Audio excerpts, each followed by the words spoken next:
Joining us now is Congressman Adam Schiff, Democrat of California. Congressman, I know it has been as long a day for you as it has been for anyone. Thank you for being with us. Oh, you bet. It's good to be with you.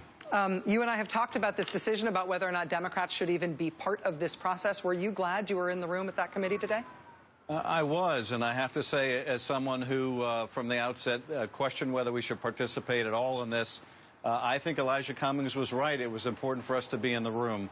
There were so many selective quotes from ARB reports and emails. It was very important to have us there to be able to set the record straight.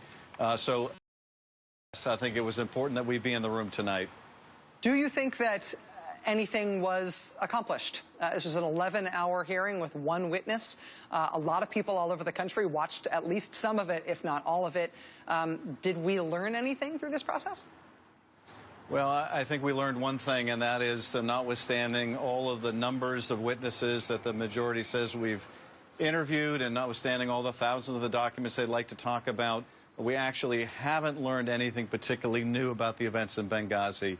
We have a great volume of materials now, much of which we've already had for quite some time. But in terms of shedding any new light on the events of that tragic night, in terms of shedding any new light on what we ought to do to improve security going forward, this investigation hasn't provided anything. And I think maybe the only goal, after all, was the one we saw in display today, and that is an effort to try to attack and impugn the credibility of the secretary. But I think that effort also failed. Congressman, can I just ask you on that point in terms of the real goal of the committee? If it wasn't to get new information, no new information seems to have been obtained, what they were trying to do. Obviously, there's always the hope for a gotcha moment. You know, if you put enough lines out there, something might bite.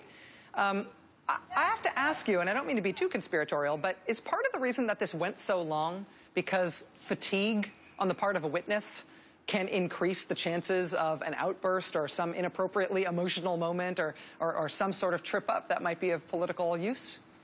Oh, absolutely. Absolutely. No, this was an effort to go well into the evening, starting in the morning, in the hopes of wearing down Secretary Clinton to achieve, you know, that kind of gotcha moment. I don't think there's any question about that. Otherwise, there's no way to explain really why this witness was treated so much differently. The chairman has made a big point of saying we're not going to treat someone named Clinton any other witness. But the reality is this hearing went on not only longer than her combined testimony in the House and Senate when she previously appeared. This went on longer than all of the hearings we have had in this committee combined. And that's been with multiple witnesses during the course of 3 other hearings. This went longer than all that put together. Clearly, the idea here was to see if they could wear her down, to see if they could get that moment on camera that they could play endlessly during the presidential campaign. Now that this has happened, Chairman Gowdy was asked by reporters as he was leaving the committee room if he could identify a single new piece of information that he learned from today's hearing. He could not name one. Now that that has happened and this is behind you and you saw how it went, what about that question of whether or not Democrats should continue to participate? Is this still an open question for you guys? Well, I think it is an open question, and part of the reason why it's still open is the Republicans haven't given us any idea what happens tomorrow. In other words, everything's been building up to today. They haven't told us. My guess is they don't even know themselves where they want to go from here.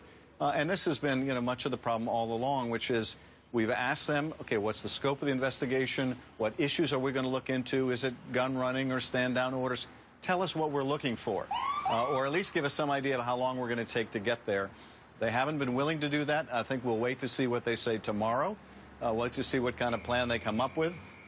They may lose interest now that the big day has come and gone, but we'll have to use that information to decide how much longer it makes sense for us to participate. Congressman Adam Schiff, a member of the Select Committee on Benghazi, I wish you a hearty nightcap this evening.